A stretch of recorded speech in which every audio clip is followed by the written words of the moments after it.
Hi, everyone. Thanks so much for joining me for this episode of Demystifying Money. Today, we're going to talk about heartbreak and home ownership. So I am joined by my friend, Amy Slate. She is the founder of the Breakup Broker, and she's a real estate professional. And we're going to talk about the things that people can do if they are experiencing a separation or a divorce, because a lot of times real estate is a big piece of the financial picture. So we're going to talk today about some of the tips that she has for people who are going through this. Also, some other financial tips as somebody who is very in control of her personal finances, likes to look at these things, and has some budgeting tips for people who might either be unfamiliar, maybe feeling a little insecure about their budgeting, how they can start to take control of that as they enter a new phase in their life. So, Amy, thank you so much for joining me today. Thanks for having me. This episode of Demystifying Money with Misty Lynch is proudly sponsored by Soundview Financial Advisors. Visit www.soundviewfinancialadvisors.com to learn more. So, Amy, what led you to want to go down this path of working with people who are going through divorce? And, how do you think it's a little different, than other real estate professionals who maybe do like to look at this market because there's change and potential deals to be had. But what does this mean to you? Sure. And yes, I think divorce, life transition, death, all these things are opportunities for real estate agents to get listings. And so we all are heads on a swivel looking for opportunity, right? And that's great. And no knock to like all my colleagues, but I truly feel like to work in the divorce real estate space, it's got to be near and dear to your heart. Mm-hmm. And I am super transparent and authentic. So get ready, because here it all comes. March of last year, 2024, I was surprised with the divorce. I was living in Florida at the time. And I said, holy crap, took some time to like let the fog clear and the dust settle and all those phrases. Mm-hmm. Packed up my life, moved back to Massachusetts and said, okay, I need to rebuild my business, because I was a real estate agent kind of going between Florida and Massachusetts, but I need to double down. I'm the only paycheck. I am paying all my bills. Like, what is this going to look like? Mm-hmm. At the same time, I'm in divorce support groups and divorce Facebook groups, and I was working with a certified divorce financial advocate and all these people all in the divorce space. And the theme of so many women particularly who were like, do I keep the house? Do I sell the house? What's it worth? I don't know. What are all my options? And just so many questions around real estate. And I could feel the stress and the weight of that decision-making like oozing from their pores. And as someone who was going through it, also working on liquidating a bunch of, investment properties and buying out the family home and all these things, I was like, I do this for a living and I'm still stressed, juggling divorce and real estate stuff. I can only imagine what it's like for all these women going through this. And it was like an epiphany one day. I was like, I'm here to support them. Like I know what they're going through. I know the actual like practical business end of things, but also the emotional piece, which plays such a huge role in any real estate transaction, but particularly a divorce related one. Yeah. And I think that it's really important, especially as we work with professionals. I think, there's a lot of people who like to find their target market or their niche and say like, this is what I do. And sometimes, there's been a lot of experience as a financial planner where people were like, oh, this is a focus on divorce, focus on widows, because there's 100% of the money you're divorced here. And so some of it has to feel authentic for you to really feel like this is like complete alignment with what you should be doing, the people you should be serving, the people you should help. Just like I always seem to I work with a lot of clients, but I always seem to come back to like small business owners or people with a regular, because like I just get that. I get them. I was that, like all of those feelings. And so for you, not to say this is messy, this is harder, to say there is a need, there are a lot of confused, upset, stressed out, scared people that you can go help. I think it's really, really important, because I feel like people can tell when you're authentic. They can tell when you actually are, that you can empathize with them. And so I think that's really, I think that's where a lot of great businesses are kind of built, when there is that gap where we're not exactly sure who the right person is or what their best interests are. So I'm happy that you're doing that, but I'd love to hear, because I know financially this is a massive concern for people going through a divorce. And usually the family home, it's not just practical. This is a very emotional property. And also interest rates have made it very difficult for people to just go find an affordable home at a great when they've maybe locked in a 3% mortgage with their ex. And what are some of the things that you see from a real estate perspective that people really need to look at maybe a little bit differently than just, what they want to happen? Yeah, sure. I think there are kind of three big buckets. The first is the money piece. Like, what does that look like? The value of the home, how much equity is in it, the interest rate that you're at, who can afford to buy or sell, buy the other one out, or doesn't need to, like all just the actual like dollars and cents of it, right? Then there's the logistics. Do you have kids in a school in that district and you need to stay in that town or city to keep those kids in those schools? Or is that super convenient to your work? And if you had to move, miles and miles away, that's going to make your work life really difficult or your spouse's work life really difficult. And then the third bucket, which I don't know that all real estate agents are so well versed in, is the actual emotional piece. Like, I've had some tough conversations with women about, like, I know you love your home, but like from a practicality standpoint, you don't have kids in school and you can't afford to keep it. And I know you've built memories and you've like marked the kids' heights on the door frames. Like, I get all that, but let's just step back and talk about some practical stuff and how we can not dismiss those emotions because they are there and they are on fire, but like manage them and address them and process them. I'm not a therapist, I'm not a divorce coach, but like I've been through it. I've processed the grief. I've processed the unknown and like all these things, and I can like talk you through it and we can get to the other side. So I think really looking at those three buckets and then saying, okay, with all that information gathered, what are the options? Yeah, I think that's true. I think there are those different, and you can't ignore any of them because you might say, okay, but all right, find another place to live right here, right next to the train, or right next to your employer or the school districts where maybe you can't, Right. maybe it's not there, Yeah. or it's going to cost a lot of money to try to do that. But I do think that it's important to look at all of those things. And Yeah. kind of from a different lens, it is hard when it's like kind of reading a label from inside the bottle when it's you and your brain and your feelings, but to have somebody like you to help Yeah. to say these are the things we have to think about and where, we can't maybe get 100% of each of them perfect, but we can figure out what that new thing will be. So we kind of talked a little bit about one of the buckets being emotional. What are the emotional biggest hurdles that you're seeing when people are making real estate decisions after this breakup? It's 99% of the time related to kids. I think couples with no children involved, like there are memories, but Mhm. like you can pack those in a box and take them with you, right? Like there's different than like I remember my kids playing in the backyard on the swing set. Like those are much more like gut-wrenching, heartfelt emotions when there are children involved. And for so many, again, I speak mostly to women, Mhm. um, it's not wanting to upset their kids any more than they already feel like they are. They're already like tearing apart their parents, and Mhm. somebody's not going to be living in the home, or nobody's going to be living in the home. And like changing all that environment for that kid is really where it comes into a lot of the stress. Mhm. And, I know plenty of divorced couples, clients, and just friends and family.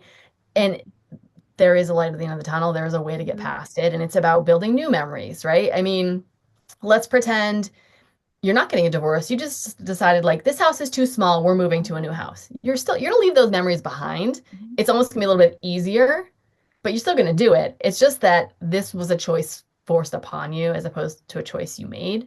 And Mhm. so getting around that mindset of like, this is happening to me, for me, around me, with me, whatever Mhm. adjectives you want to use, and really thinking about, okay, that's a chapter.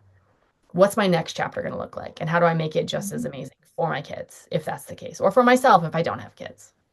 Yeah, the children, I think that is such a important point because you're right. Families do move because they, changed it. We moved because we needed, my dad's business changed when I mean, no, moving is a very emotional and stressful part of your life. But I mean, I think sometimes people forget how resilient kids can be.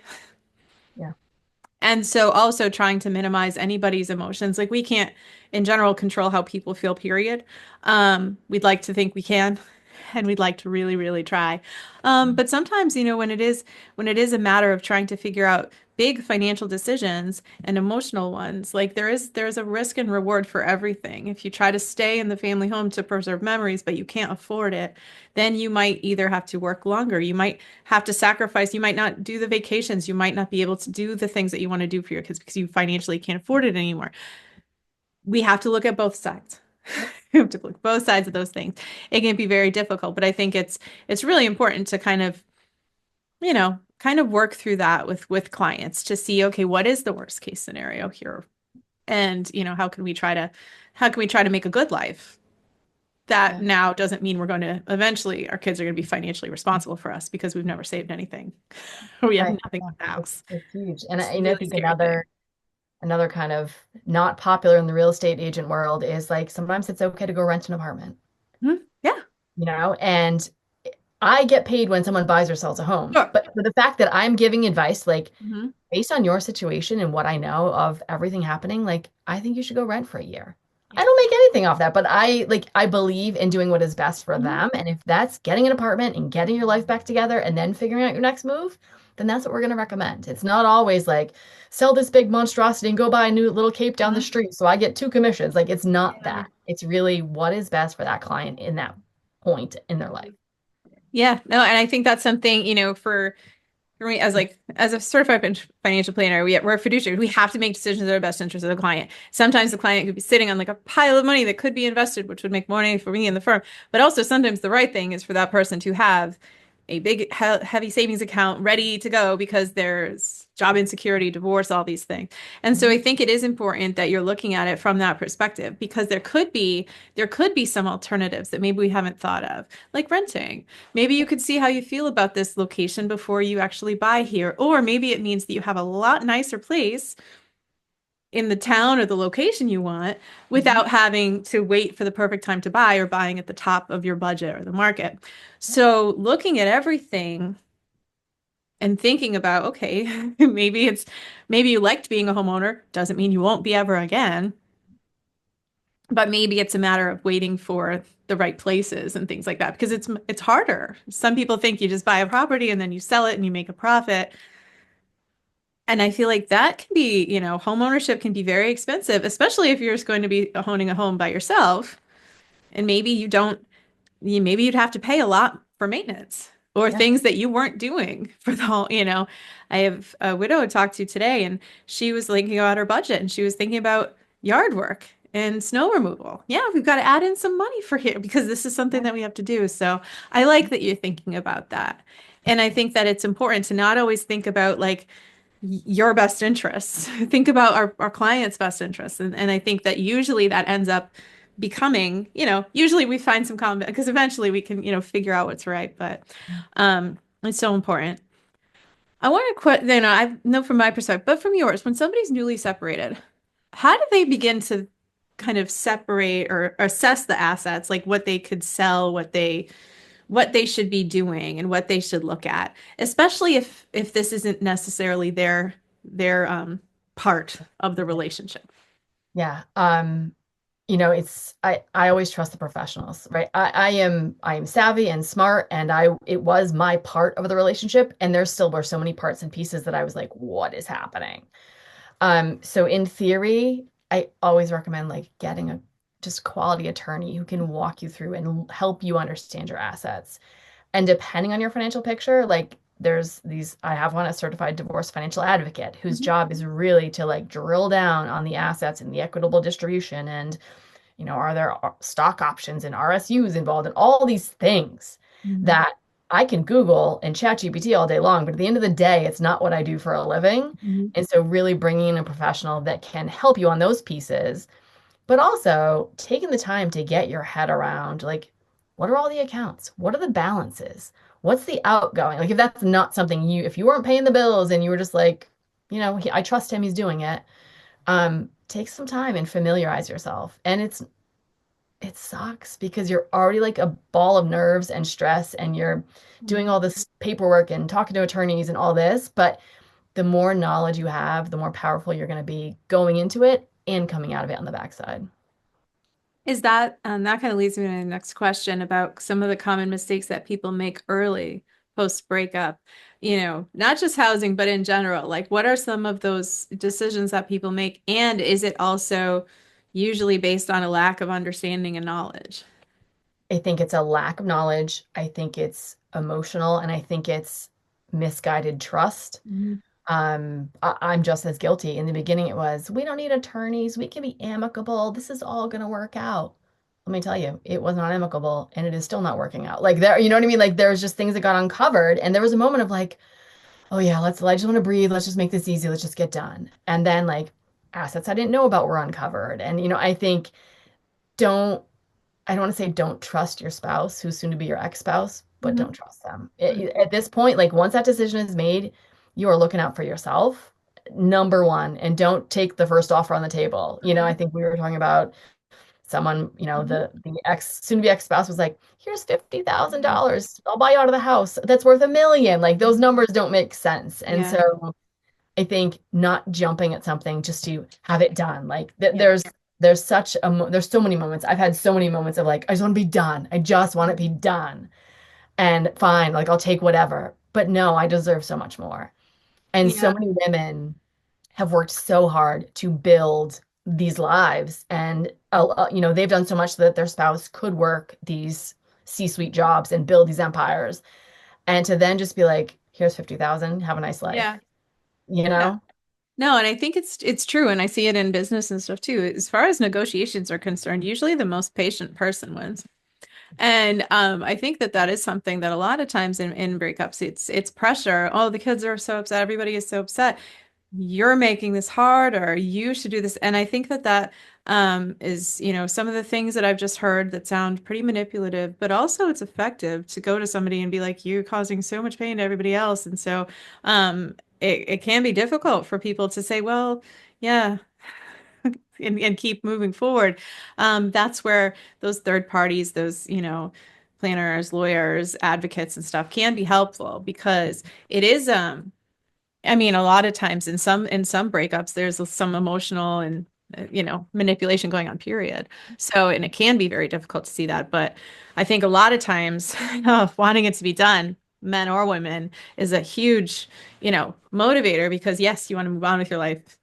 Maybe there's guilt, maybe there's shame, maybe there's remorse, maybe there's anger, all of those feelings. All the time. But financially, this is kind of, it isn't something you can really go back and do over the way if you get it wrong. So it is important to be patient. It is important to get the help that you need and the advice that you need because yeah, there's some people who probably looking backwards, that are 5 years down the road, 10 years post breakup, really wish that they held out for something different or really, really wish that they actually didn't just do media, got a lawyer, figured it out because the person who had more control is in a better position. So I think that's And, one thing to really, really think about.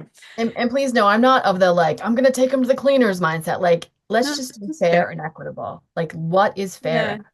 Right. And I think that's true. There's a lot of times people think as far as fairness, my spouse made more than me. But also, I'm talking one client who has 5 children. She raised 5 children and they're off to college. So like the actual labor and equity, all of that. It's hard to just look at it as like what your paycheck was and what your to what your value was for the other spouse to be able to have a home and a family and a C-suite job or these stock options, things like that. And so I think it is important for people not just to look at it as far as I make less or I Mhm, make more, mhm. because that's not how, it's not 50-50 almost ever Right. as far as the income is concerned. So, and there might be certain assets and property and things like that that you might not understand, but if you did understand it, then maybe you could say, okay, I don't want the house.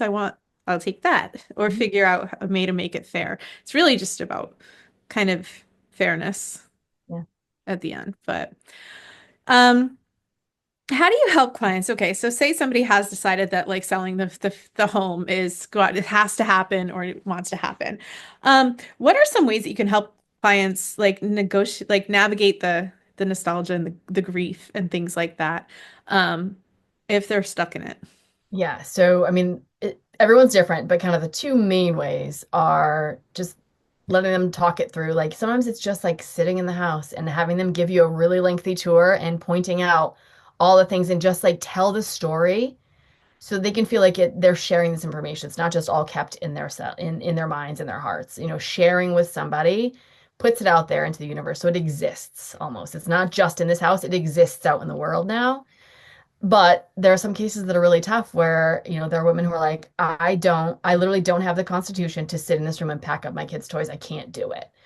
And so again, you bring in a third party. I've Mhm. got plenty of like stagers and declutterers and packers and all these people who can come in and do that part because they have no emotional attachment. They're really good at their job, but they don't have the memories. And so taking some of that burden off people, divorcing couples who are selling their home, who are already like their brain is at capacity, rather than saying like, okay, and now pack boxes every night when you go home from work. Having I'm not saying expert, but a Mhm. professional come in to help them is sometimes the way to go too.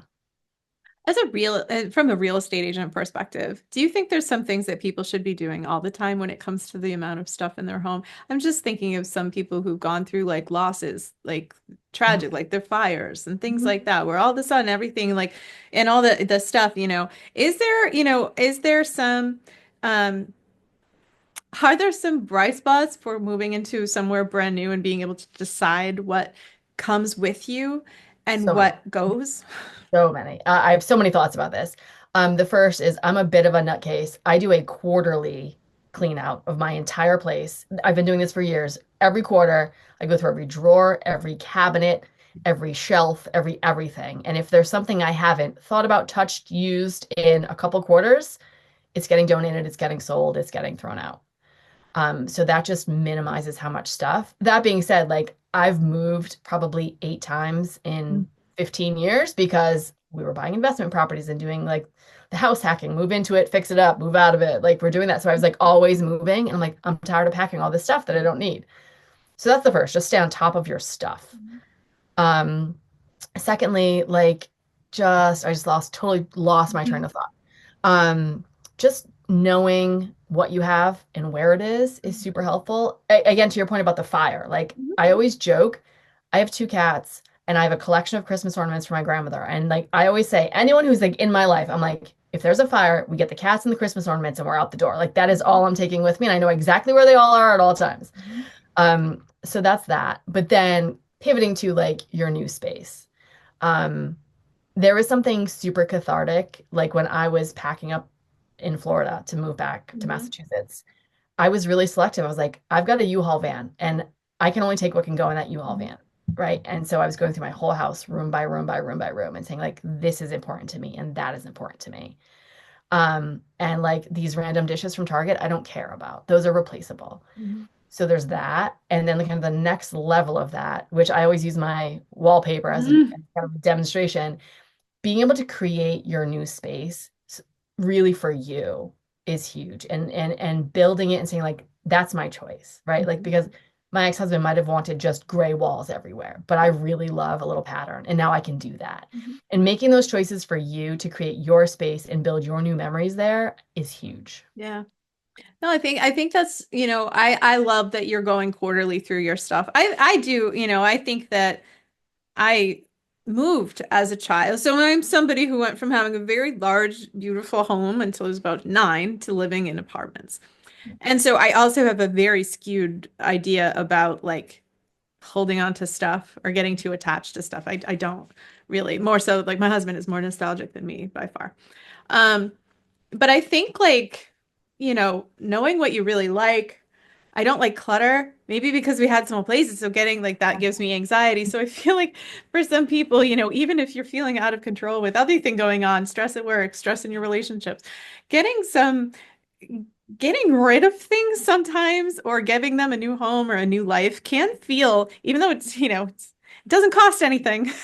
Anything it can be a very nice way to kind of feel a little bit empowered, making decisions, making choices, even if it's like one drawer at a time. Whatever. There's no right or wrong. And I think a lot of people are like, this is so wasteful. Mm, I don't want to just throw it out. Well, donate it because don't there need are it. plenty of people who are trolling the Mhm. goodwill who need a new set of bed sheets or some dishes or some whatever. And knowing that that thing that is no longer necessary in your life can benefit someone else, I think can help that process. Yeah. Yeah, I think that's smart for everybody listening, but especially, if you're thinking about your new place, once you get to the point where you can, you could really start to visualize like what you would do if you were in control, what it would be yours. Would you have the patterns on the wall? Would you bring certain things back in that maybe were like, no, I don't like that. It's even, my mom is a newer widow. She can have a sparkly grandma pillow in the middle of the couch.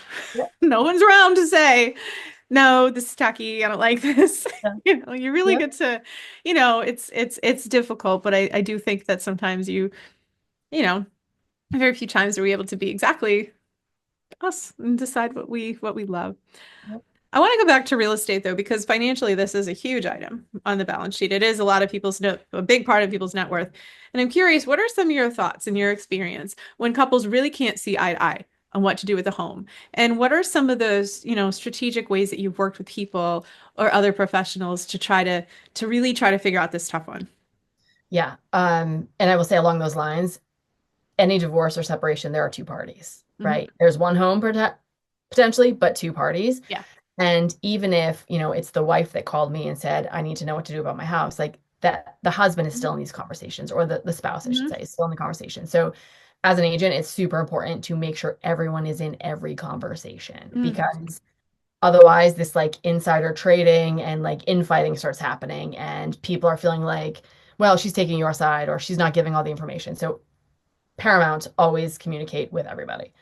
Um, and I think when they aren't seeing eye to eye, the first plan of attack is to understand like what's their angle? Where are they coming from? Is it most often, this is broad stroke generalization, the wife is coming at it from an emotional perspective and the husband is coming at it from a financial perspective. That's just the default. I'm not saying it can't change, or there are other things, but like that's often it. So nailing down like what's their pain point, what's their trigger on this, that they like what part of this are they not seeing eye to eye on, and then trying to mediate that, negotiate that while staying completely neutral, because I may think like actually he's totally right, like the numbers he's talking about make sense and she's just emotionally attached and that's why she won't give into it.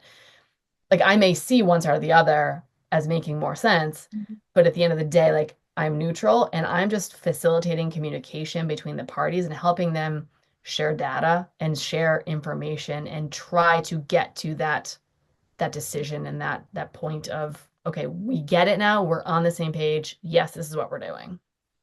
I think it's important to have people in the both people in the conversation. It's so important. Once couples are separated, we have, at my firm, like I can't represent you both anymore. I can't be both your financial planners anymore because I know too much. But during that process, yeah, I feel like that having everybody at the table, the lawyer, like really understand what is out there, because you're right. You could be getting one side of a conversation. Oh, he's giving it to manipulate me, or she's doing this because she hates me, instead of, the genuine fears. Because I think there are usually, yeah, like you said, two sides to really figure out, what's happening, what makes sense. Most people just kind of want to be understood and have people like really understand where they're coming from instead of dismissing it, but any negotiation is going to have some sort of common ground. So I think that's so important that you meet with both. What are some real estate red flags that people should watch out for during a divorce, financially or emotionally? I mean, like if there's two, I mean, there's kind of a couple, again, the buckets, right? Mhm. If it's a buyout, that cheap and easy, I'll just give you this amount of money Mhm. and you be on your way. Get an expert to give you a valuation of that property. Don't trust what one spouse finds on Zillow, Mhm. right?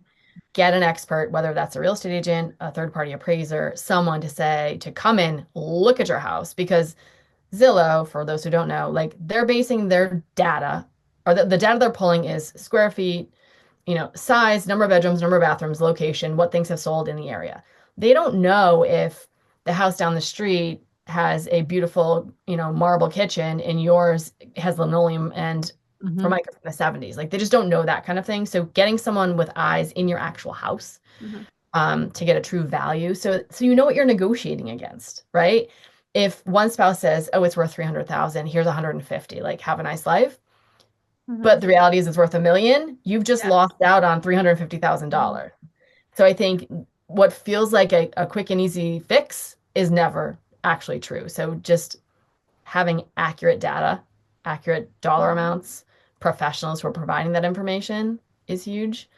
Um, the other one that I've heard come up recently, it hasn't happened to me directly, but I've heard come up is in a situation where there are two spouses, they've agreed the house has to get sold. Mhm. Like on paper, they've agreed the house has to get sold. But at the end of the day, one of them doesn't actually want it to sell. So they are sabotaging showings. They're not keeping the place clean. They're not allowing the agent to schedule. They're not doing, and I think as the agent, you got to call it out. You Mhm. can't, it feels like you're throwing someone under the bus, but they have hired you to do a job. Mhm. And now one of them is impeding your ability to do your job. And so calling that out to the couple, which can get ugly, but like at the end of the day, our contract, you have hired me to sell your home. Mhm. You have agreed to do X, Y, and Z. You're not doing X, Y, and Z. Mhm. So let's talk about that. Trying to think any other red flags. It's just the quick and uninformed is Yeah. really the biggest one for me.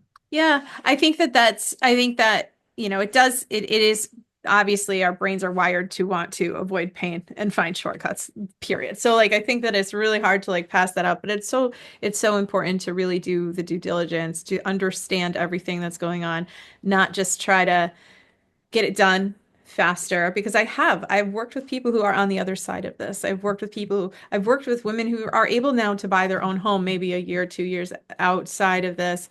They are planning for their own retirement. They are planning for certain things. Obviously they're still going to be connected if there's children for other, for reasons. But I've seen people create really nice lives. It might not feel that way when you're in the middle of it. It might feel like this is, the worst possible Yep. scenario. So I do think that if you're patient and you advocate for yourself, men and women, I think it's really, really important because that in the long run is going to matter. What do you wish more real estate agents understood about working with people going through a divorce? The emotional piece. I mean, I just like who I am as a human being. I'm an introvert, I'm empathic, so I'm always listening and like really tuned into people's emotions just about kind of regular real estate transactions. And I think a lot of agents are really good about managing people's stress and emotion during a run-of-the-mill transaction. They don't necessarily understand the real heightened sense of, oh my God, my world is turned upside down emotion involved in a divorce. Yeah. And really the need to just listen because there are going to be clients, spouse divorcing clients who are calling and crying, and it has nothing to do with the job you're doing. It has to do with the fact that he or she, the other spouse, said something to that one this morning, and now you're calling saying like, "Hey, can I show you the house today at 6?" And they just lose it, Mhm. because there's so much. It's an emotional roller coaster, and there are days as a divorcing person you think you're fine and great, everything's okay, and then something just tips the scales, and you are an emotional basket case, and that's when the real estate agent calls. And I think being prepared for any sort of emotion, excitement, sadness, anger, like, and just handling it with kid gloves and a level of sensitivity that you don't necessarily need for your real estate transactions is the biggest one. Yeah. No, I think that's true. I think that's true in a lot of our businesses. We're dealing with people. We might not catch people on their best days. We might be catching people in the middle of like the worst time of their life. And I think that is that's kind of what we sign up for when we're in these roles because, we could be working with a computer and a spreadsheet and never have to deal with messy human emotions. But Yep. if you are in these, public client-facing roles, this is going to be something that you need to even if you don't like it, maybe this is a skill. This is the skill that's going to keep us from being replaced by robots and AI. These are the important things that we can learn and we can continue to work on and we can become better listeners.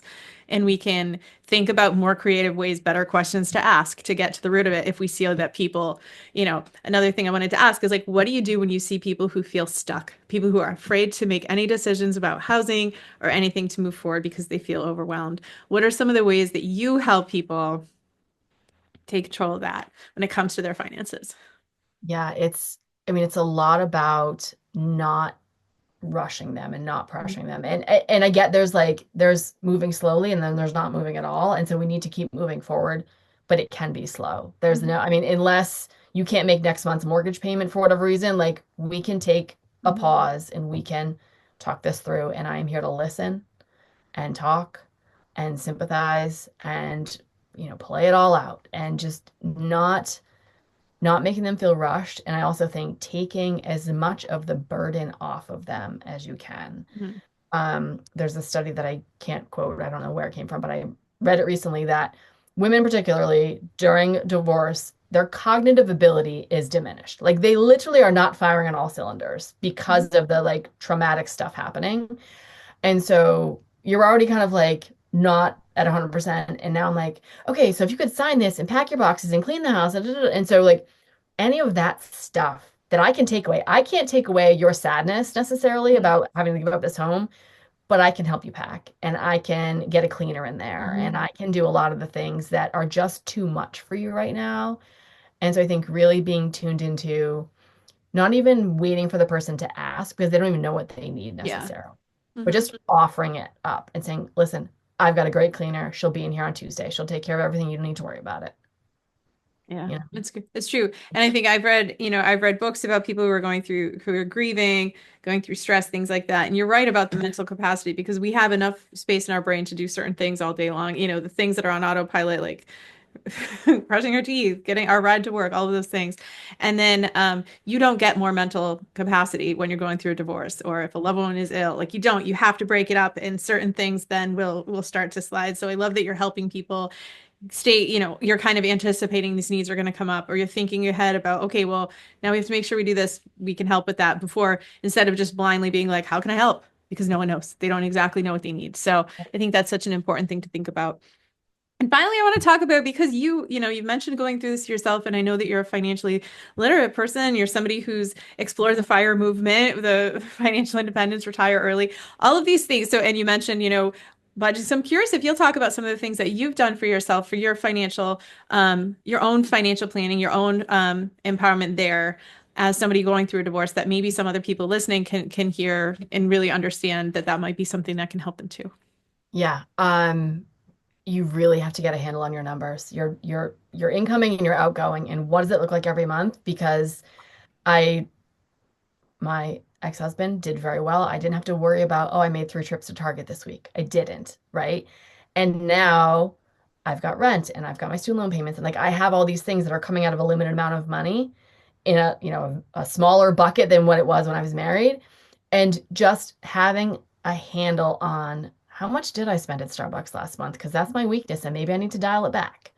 And I'm not saying like I never advocate for like living the life of, total deprivation and not ever doing anything you want, but just knowing how much comes in, how much goes out, what am I spending it on? Do I need all those streaming services, right? Monarch Money, which we've talked about, Mhm. is what I use to track everything. And I just feel empowered and in control when I see like, okay, there's my commission. There's my rental income. There's my like this is all the money coming in. And okay, yes, the amount I've spent on my car is consistently trending across the last 6 months. Like I haven't had any wild expenses or oh, I've been going to Whole Foods instead of, Trader Joe's and my grocery bill is way up. Like let's talk about where can we make some adjustments because I really want to go on a vacation. And just building the life you love and the life you deserve starts with knowing what you've got. Yep. That's so important. I think there's tools, there's things that can help. I mean, the divorce process kind of forces you to take a look at all the assets and things like that. But when it comes to the budget, when it comes to spending, those are things that you control directly. And like you said, it's not a matter of cutting everything that you enjoy out of your life, but it can be, okay, am I paying for 5 streaming? So do I need to even do this anymore? Did I not cancel something that we don't even use? Yeah. Um, or what do I want to bring in? What do I want more of? What are the goals? Because I think that's when we start to make progress, even if it's slow progress towards those goals, because you'll have them. Yeah. And I think Vacations, things like that, that seeing, maybe, yeah, you feel like are using a tool gone. where you can see it Yeah. because I think especially in the beginning of divorce, there's like so much unknown and there's just statements everywhere and I don't know. And then like it's just me now. I have 3 accounts and 2 credit cards. Before it was like 12 accounts Mhm. and 12 credit cards. And now it's like my life is simplified and I am in control of every dollar that comes in and goes out. Yeah. And I can set those goals and I can be excited about that thing I'm planning and that I'm saving for. Yeah. No, it's absolutely true. Thank you so much, Amy, for joining me today. How can people find you if they're interested in following along with you or learning more about you and your business? I'm a good time on the Instagram at the Amy Slate. I drink a lot of coffee. I meditate, cuddle with my cats, show a lot of houses. I am super authentic. What you see is what you get. Otherwise, if you are someone incoming separation or divorce, or in the middle of, or whatever. And if I can help in any way, thebreakupbroker.com is where you can also find me. Thank you so much, Amy. Thank you. Good luck with, I think this is such a wonderful area to serve. And I think that there's going to be a lot of people who are helped by this and listening to you and kind of even following you along and watching you with your cat and your things that you have, just enjoying, your life with your place. And I think it's really important that we talk more about these things because a lot of people go through it and a lot of people feel like they're all alone. Yep. And it's not necessarily true. If you're somebody who's looking to get your financial plans or your investments in order, I would love to talk to you as well. You can head over to mistylynch.com, links to SoundView from there, or you can find a copy of my book or other episodes of the podcast that will hopefully help you with whatever is going on in your life today. Thank you all so much for listening, and we'll talk again next week. Don't forget to share with friends and family, and together let's demystify the world of money. Knowledge is the key to financial empowerment.